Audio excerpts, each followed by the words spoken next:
नमस्कार, आप सभी का स्वागत है मगध टीवी में। मैं हूं आपके साथ अंकिता। इस वक्त की अहम खबरों के क्या है कि सौरभ राज के द्वारा यहाँ जिस थाना का मामलों को लेकर के गया जिला का आए हुए थे, तो यहाँ पे एसएसपी से मुलाकात किए हैं। हम उनसे जानेंगे क्या क्या मुद्दा पर और क्या क्या चीज़ के लिए यहाँ एसपी के पास आए थे और क्या बात हुई, हम उनसे जानने का प्रयास करेंगे। चलिए कैमरामैन थोड़ा सा आगे बढ़ेंगे और हम उनसे जानने का प्रयास करेंगे। साहब से मिले, क्या कुछ निष्कर्ष निकल के आया सामने? देखिए, सबसे पहले मैं आपके चैनल के माध्यम से सभी साथियों को जय भीम।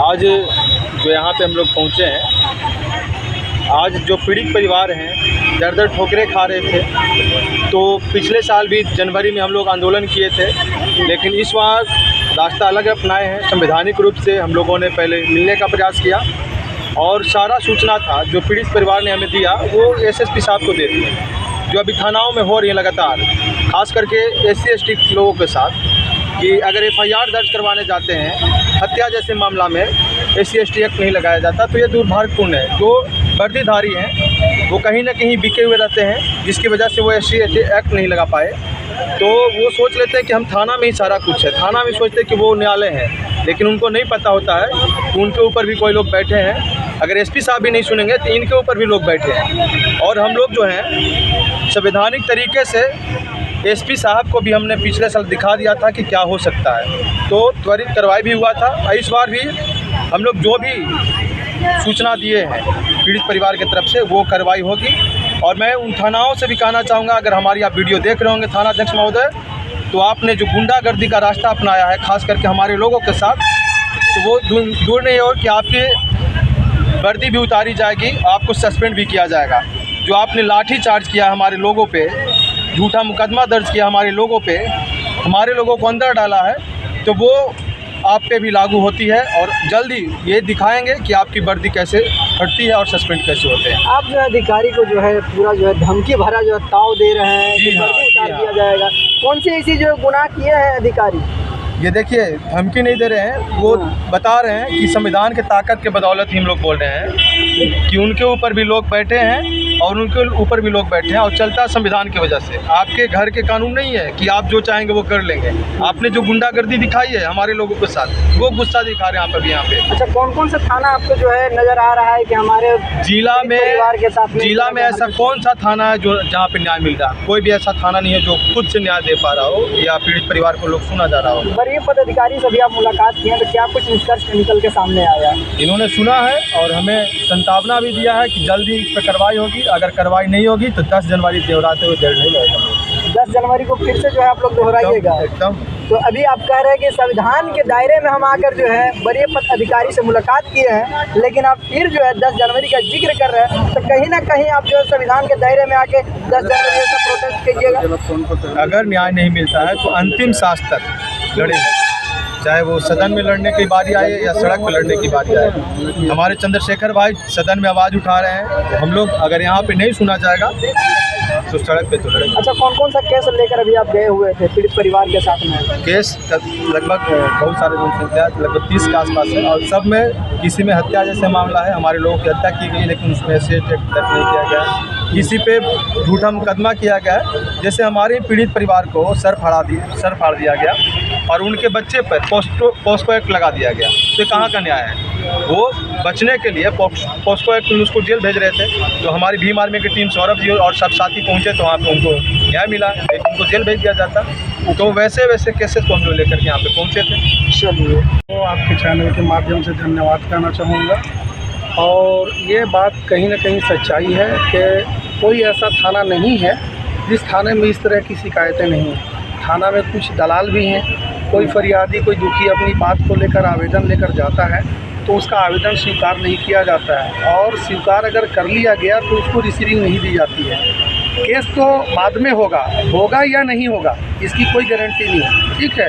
अगर वो दोबारा चला गया उसी बात को लेकर के तो उसको डरा धमका करके वहाँ से भगाया भी जाता है।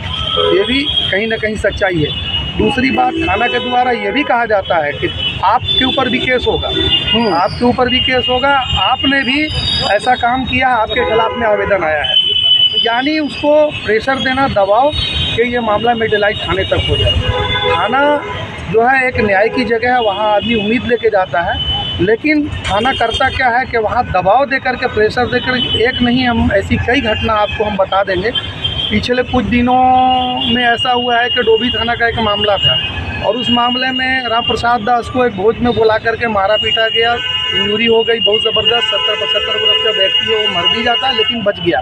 और उसके बाद में उस केस को मेटलाइज करने के लिए उसके बेटे के ऊपर एक झूठा पोक्सो एक्ट लगाया गया, जबकि वो बिल्कुल निराधार था, कहीं उसमें कोई सच्चाई नहीं थी, फिर भी FIR कर दिया गया। तो मैं यही तो कह रहा हूँ ना कि थाना जो है ना कहीं अपराधियों को जो है संरक्षण देता है कि ठीक है आपका काम हो जाएगा, आप घबराओ मत, हम उसको लाइन में ले लेते हैं। और ये झूठा केस एक दिखा करके और उसको दबाव में ले लेते हैं। पर ये पदाधिकारी कह रहे थे कि लिखित रूप में आप हमें आवेदन दीजिए, लेकिन जो लिखित, जो पढ़ना लिखना नहीं जानता है और उनको जो है केस में फंसाया जाता है, तो उनके लिए एक प्रावधान है कि वरीय पदाधिकारी कहीं ना कहीं उनका फरियाद को सुना जाए और उस आवेदन को लिखा भी जाए। सबसे बड़ी बात ये है ना कि देखिए घटना उसके साथ घटती है जो एकदम दवा कुचला व्यक्ति है, और अगर वो इतना जानकार होता, ठीक है ना, तो वो बहुत कुछ करता, लेकिन उसको कुछ पता नहीं है। थाना जाता है उम्मीद लेकर के और वहाँ से वो निराश होता है, ठीक है। उसको कोई जब जगह नहीं मिलती है, कोई सहारा नहीं मिलता है, तो भीम आर्मी के पास आता है और बोलता है हम दुखी हैं, हमारी आप मदद कीजिए।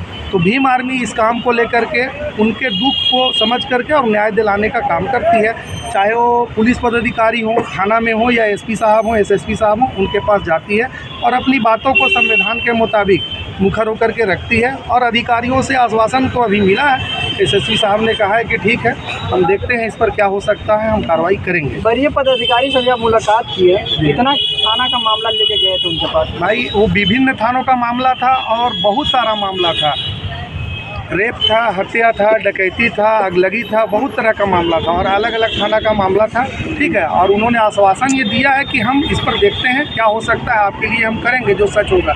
लेकिन हम तो तभी विश्वास और यकीन करेंगे जब वो इस काम को कर देंगे, और नहीं तो हम तो उम्मीद आशा में ही लग के रहेंगे ना। और जब ये नहीं भी होगा तो फिर ठीक है, आप अगर हमारी बात को नहीं सुनेंगे तो फिर हम सड़क पर उतरेंगे। क्या वरीय पदाधिकारी से आप संतुष्ट हुए या नहीं हुए? जब वो काम कर देंगे तभी हम संतुष्ट होंगे। ऐसे आश्वासन तो बहुत लोग देते हैं, ठीक है ना, हम भी किसी को आश्वासन देते हैं, जब हम उनका काम नहीं करेंगे तो मेरी बात का कोई वैल्यू नहीं रह जाएगा। आपने जो कहा है आप उस पर काम कीजिए, हम आपकी बात से संतुष्ट रहेंगे और संवैधानिक तरीके से ही अपनी बात को रखेंगे। अगर आप हमको मजबूर करेंगे, हमारी बात को नहीं सुनेंगे, तो हम तो सड़क पर उतरेंगे, ये हमारी मजबूरी होगी। चलिए, मुलाकात हुई, तमाम जो है पीड़ित परिवार के साथ आप गए, तो क्या कुछ बात हुआ? हाँ, वही हम बताना चाह रहे हैं कि अभी आज का जो सिचुएशन है वो देखिए, आंदोलन का प्रभाव हर पे पड़ता है और इन तमाम अधिकारियों पे भी पड़ा। ये लोग जो आज से पहले हमारे बातों को सुन के अनसुना किया करते थे, आज SSP महोदय ने हमारे तमाम बातों को सुना और हमारे समक्ष उन तमाम संबंधित अधिकारियों को अपने से फ़ोन किए और तमाम केसों में वो कार्रवाई करने का भरोसा दिलाया। जो नज़र आया वास्तविकता में, आज हमें नज़र आया कि SSP महोदय उस तमाम जो हम मुद्दा रखे, जो केस रखे, जो शिकायत उनके पास पेश किए, उन तमाम शिकायतों को जो है सिरे से लगाया और तमाम संबंधित अधिकारियों को फ़ोन करके उनमें कार्रवाई करने का काम किया है। तो भरोसा है कि आज जो हम मिले उसका पॉजिटिव रिस्पांस हमें अधिकारियों के द्वारा मिलेगा। आपने कई थाना पे आरोप लगाया कि थाना प्रभारी जो है सही से आवेदन नहीं लेते हैं और जो है पीड़ित परिवार पे धमकाने का भी प्रयास किया जाता है। देखिए, ये सच्चाई है, ये छुपा हुआ नहीं है। आप तमाम इस जिला में काम कर रहे हैं, पत्रकार हैं और सभी थानाओं में आप सभी कवर किया करते होंगे। आप देखे होंगे कि जो आर्थिक रूप से कमज़ोर हैं, जो गरीब हैं, जो संविधान को नहीं समझते हैं, कानून को नहीं समझते हैं, जो ये नहीं समझते हैं कि उनके सर पे जो टोपी है, उनके तन पे जो वर्दी है, वो हमारे सुरक्षा के लिए मिला है और उनको व्यवस्था हमारे खून पसीना की कमाई से प्रबंध किया जाता है, वो लोगों को वो जो है दबाने का प्रयास करते हैं। और आज भी कई थानाओं में आप जाएंगे तो देखेंगे कि जो गरीब हैं उनके साथ बदतमीजी किया जाता है, उनके फरियाद को नहीं सुना जाता है, भले उनके साथ बड़ा से बड़ा कांड हुआ। आज भी ऐसा केस आया था जिसमें बलात्कार जैसा मामला है, उसमें गिरफ्तारी नहीं, हत्या जैसा मामला है, उसमें SC/ST एक्ट नहीं लगाया गया। और एक केस नहीं, कई केसेस हैं। वजीरगंज थाना तो बाय नेम हम बोल रहे हैं, वजीरगंज थाना आज वो थाना नहीं, राजशाही दरबार बन गया है, जहाँ पे जो है उस क्षेत्र के दबंगों का राज चलता है और गरीब गुरबा का वहाँ कोई वैल्यू नहीं है। उनको थानाओं के द्वारा परेशान किया जाता है, हत्या जैसा मामला में वहाँ SC/ST एक्ट नहीं लगाया जाता है। उनके पीड़ित करके गया शहर में आकर के अपनी शिकायत को करे, चाहे अधिकारी के समक्ष रखे या न्यायालय के समक्ष रखे। उनके पास गाड़ी भाड़ा नहीं होता है। आप समझ सकते हैं कि थानाओं के द्वारा कैसे परेशान किया जाता है। तो क्या आप संतुष्ट हुए? आप अधिकारी से बात देखें कि जब सभी थानाओं को क्लास लगाया जा रहा था तो क्या लगा, अब कार्रवाई होगा आपको मिलने के बाद? अभी ये है, हम संतुष्ट कैसे हों जब तक हमें न्याय नहीं मिलेगा, जब तक उन तमाम जो अपराधी हैं उनकी गिरफ्तारी नहीं होगी, जब तक जो है हमारे गरीब गुरबा लोग हैं उनको पुनः वर्दी पे भरोसा नहीं होगा, हम कैसे संतुष्ट हो जाए। और हम आज फिर आपके माध्यम से ये कहते हैं, SSP साहब अगर हमारी बातों को नहीं सुनेंगे तो हम वरीय अधिकारियों तक भी जाएंगे और वहाँ भी अगर नहीं सुना जाएगा तो पुनः हम सड़क की तरफ लौटेंगे। Sir video